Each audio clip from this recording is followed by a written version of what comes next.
Hulikam ang banggaan ng isang closed van at AUV sa isang intersection. Dumiretso pa ang closed van sa gate ng isang bahay. Nakatutok si Oscar Oida.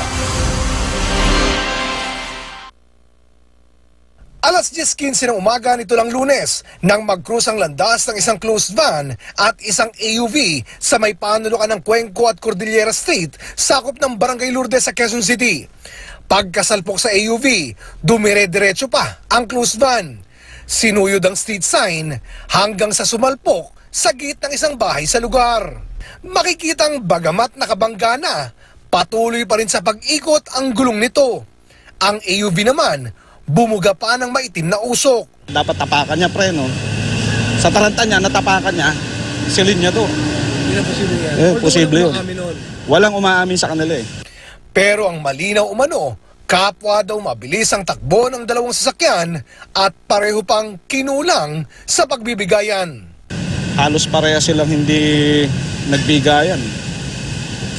Actually, dapat sa intersection, marahan sila sa pagtakbo dyan. Buti na lang at walang nasaktan sa insidente. Sinubukan namin kunan ng pahayag ang driver ng closed van pero di ito sumasagot sa aming tawag. Ang driver naman ng AUV tumanggi ng magbigay ng pahayag.